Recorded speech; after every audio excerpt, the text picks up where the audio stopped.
Hey everybody, and welcome back to another Kraken Packs video. I am your host, MrBevers. We're back again with another replacement for our One of Everything series. And the One of Everything series kind of took a hiatus because of, everything being shut down. LGS is not really being open, traveling not really being an option, that kind of stuff. So I've kind of put it on hiatus indefinitely until we sort out what's going on with being able to move around easily and without worry of, possible infection and all that horrible nonsense. So we're doing this as a replacement. We're opening up 3 packs of mystery boosters, and the reason for this is because the One of Everything series essentially was buying One of Everything. It was 2 reasons: to show off the stock at LGS's in and around the area, so that if you were looking for specific packs, you would know where you could go to get them. Or you would know, this shop here, if you're ever in and around the area, Greater Toronto area, you would know this shop has this shop has that, here's what they've got going on, you can check them out. So the idea is that we're going to start going back and hitting up the shops again to see what they have. You'll see some that rotate basically through mostly just the standard sets, but you'll see other shops that had older product that maybe doesn't have as much older product, or it's rotated a bit, things like that. But the other reason is because we were taking everything from that series that was over $1 and adding it to the Patron Pile. And the Patron Pile is a pile of cards that I put together from the Wednesday series. That is $1 or more, and it goes into this pile, and the pile then is given away to my patrons at any of my Magic tiers or higher, and they get 1 card from the pile every month. So the pile's getting pretty thin, because mystery booster packs, obviously the cards, the reprints in them are getting, out there a lot more.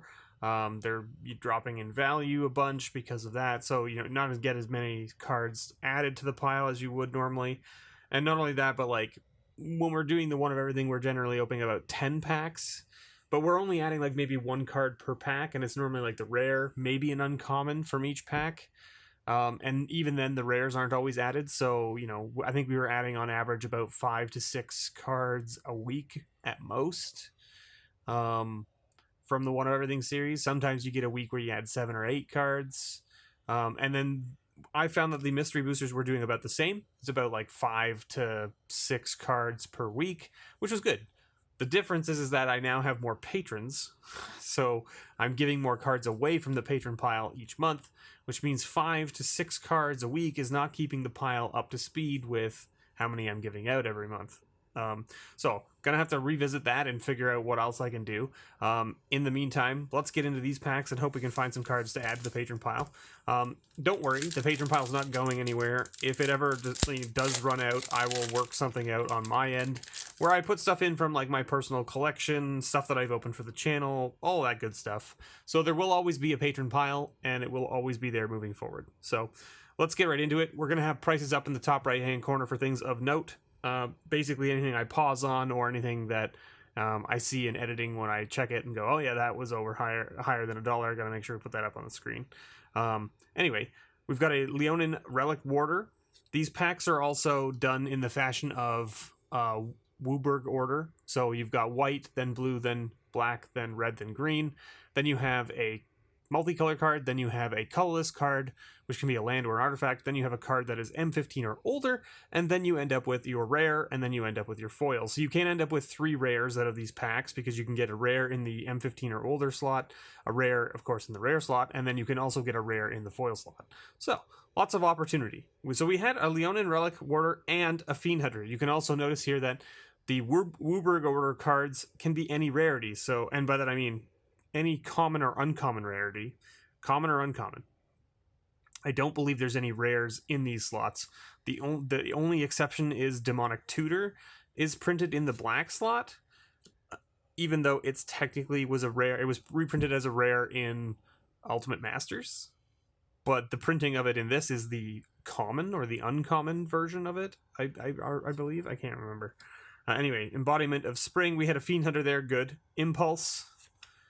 Stromkirk Patrol, Cursed Minotaur, get to Lava Runner, Goblin Balloon Brigade, Crozen Druid, The Crowd Goes Wild, right? Like that's sorry, my apologies. Riptide Crab. That's such a weird looking card. So that's our multicolor card. So then our M15 card are older. No, this is our colorless card. Okay, so our colorless card is an Ace Alloy Mirror. Great if you're trying to do sealed commander out of these mystery boxes. Then our, ooh, there you go. That's not a bad one. Exsanguinate is a great little card. Definitely has a price tag to it. Don't know how high it is with the reprint, but I know it was like in like the $5 to $6 range for a while. Don't know if it's still up that high. It might be a lot lower now. Don't know. But it's a great card for Commander because, I mean, it's each opponent loses X life and you gain life equal to the life lost this way. So if you do it for 5, right, and you have 3 opponents, you gain 15 life and they all lose 5. Collective Brutality, another card that had like a really high price tag. This was like a $20 to $25 card at one point. It's dropped quite a bit. I just checked this card the other day because I found a bunch of copies of it randomly like in a box. And I was like, oh, these cards are worth something, aren't they? And I went and looked and I think they're down to like $5 now, which is quite a bit lower, but not that bad. So still nice. We should be able to add that. Then we've got a 1 with nothing foil. Gorgeous foil from Saviors of Kamigawa, by the way. The little orbs really show off nicely in the foil. And 1 with nothing is an interesting little card. Don't know if it has a price tag, but of course we will put it up in the top corner there. Interesting that the last 3 cards in the pack were all black. Don't know how they, you know, like, I mean, that's obviously random chance to happen, but it just seems, you know, highly suspect. Cliffside Lookout, Tandem Tactics, Mnemonic Wall, Shimmer Scale Drake, Demon's Grasp, Fen Hauler. And again, if you see anything in the commons, uncommon slot, in the Wooburg order or whatever, if you see anything that I miss that should have been pulled out, let me know in the comments below, because if you don't, I might have missed it and it should have been added to the Patron pile. Fall of the Hammer, Turn Timber Basilisk, my goodness, Overgrown Battlement, Wee Dragonauts, Mask of Memory. When a crypt creature deals combat damage to a player, you may draw 2 cards. If you do, discard a card. Interesting. That might have a price tag. Don't know. I'll double check it. So our M15 card, our older, is a Brimstone Mage, which I don't think has a price tag to it. Not a rare either. And then our rare is a Serendib Efreet, which definitely doesn't have a price tag to it. It's reprint from Eternal Masters as well. But then we got a foiled Treasonous Ogre, and Treasonous Ogre is a nice little card. So it probably has a price tag to it in foil, I would imagine. Probably not, maybe not major, but, you know, it'll come up in the top corner there. Cha-ching, and what have you, if it's worth more than a few dollars. Oust, Core Sky Climber, Frilled Sea Serpent, Sigiled Starfish. There you go. One of my favorite cards from the Origin block. Breeding Pit. Wow, now this takes me back.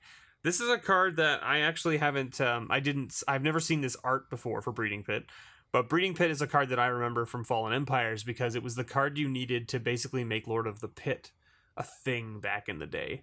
And the reason is because it says at the beginning of your upkeep, sacrifice Breeding Pit unless you pay 2 mana. At the end of your turn, put a 0/1 black Thrall creature token into play. And the reason this is important is because Lord of the Pit says that at the beginning of your upkeep, you have to sacrifice a creature or Lord of the Pit deals 7 damage to you or something like that. So you needed a way to like essentially make things to sack to Lord of the Pit every turn. And Breeding Pit was a great way to just have a 2 mana sink at the beginning of each upkeep. You pay 2 mana, you get a creature at the end of the turn that you can sack the following turn, right? So you needed to have Breeding Pit in play before you put Lord of the Pit down. So that way you could get the token and then have the token to sack at the next upkeep. Great little card. I've never seen that art before. Don't know if it has a price tag. I'll double check it, obviously. Bartizan Bats. Impact Tremors. Now, Impact Tremors has a price tag to it. I don't know if the reprint does. We'll check it, but I'll put it down here just in case. Seismic Stomp. Affectionate Indrik. Conifer Strider. Oh, Baleful Strix in the multicolor slot. That's a good one. Probably has a price tag as well. I'll double check it. And a Skull Clamp in the colorless slot. Skull Clamp, also a very great card. And an Aura Shards in the M15 or older slot. My goodness, this pack was just full of things. Holy moly. Aura Shards, great. And then we got Alicia, Who Smiles at Death, or Alesha. I want to call her Alicia, but Alesha? I don't know. Maybe. Whatever. Smiles at Death. Cool little commander in Mardu. Interesting. And then we got a foil Harmonic Sliver, which is whenever this creature comes into play, destroy target artifact or enchantment in foil. So not too shabby. The prices will, of course, come up on the screen there. Is this? Yeah, that's in camera, so that's good. The prices will have come up in the top right corner. Hopefully, we hit some good stuff. I mean, Exsanguinate, Collective Brutality for sure are in. Aura Shards for sure. Treasonous Ogres, I think so. Impact Tremors is maybe the reprint of it from this set might not be worth over $1. Don't know. Baleful Strix, Skull Clamp, most likely as well. Harmonic Sliver, I'll have to check. But I think this was a pretty good week. I mean, even if you don't include those, like if you go 1, 2, 3, 4 cards, and I mean technically, most likely 6, possibly more. Right, because I don't know about the one with nothing, and I don't know about the Impact Tremors, and I don't know about the Harmonic Sliver. So if you look at everything, and if it is right, you've got 1, 2, 3, 4, 5, 6, 7, 8, possibly 9 cards this week that we're adding to the pile. It's a pretty good number if that's the case. If not, no big deal. The Mask also, I don't know. Mask of Memory could even be. I'm not sure. I'll double check it as well. And of course, the price would have come up when the video was edited. So I hope you all enjoyed. Thank you so much for watching. I have been your host, MrBevers. Thanks for sticking around. Thanks for watching. If you're interested in becoming a patron yourself, go check out my Patreon, patreon.com/MrBevers. You can get lots of good stuff because, I mean, I do the Patron Pile, but also other things. Almost every single one of my Magic tiers gives you some sort of physical cards mailed to you every month. So I sort of pride myself on having a Patreon where no matter sort of what tier you're at, you're gonna get something in your hands. And the idea is that the amount of money that you get back is close to what you've put in. The only difference is, of course, covering the shipping for me, and that's about it. So hopefully, I think most of my patrons are pretty happy with the stuff they get, so if you want to join, by all means, you're welcome. We're almost at 50 patrons. Holy moly, that's crazy. At 50 patrons, one patron at any of the Magic tiers each month is going to get a bundle every month. Every month I will draw a patron's name out of the pool of names, and they will get a bundle of whatever I have available, which right now is a lot of stuff, because I've basically been buying about 6 or more bundles from each set since about, I don't know, I want to say since Dominaria-ish era, something like that. I've been buying about 6 bundles of each since then, so I have a lot of bundles stockpiled from sets that are not standard anymore by any means. So yeah, we're almost there. I think we're like at like 46 patrons or something like that, so we're only 4 patrons away from getting a bundle given out to a patron every month. One bundle randomly given out to a patron every month, and that's in addition to the other stuff you get, right? So I'm super happy if we get there, because I've had this goal since I started the Patreon, and I wanted to get there so that I could start giving bundles away to people at random, because I think that's a super cool idea. But I mean, that's just me. Anyway, thank you so much everyone for watching. I've been your host, MrBevers, and as always, may your pulls ever be better.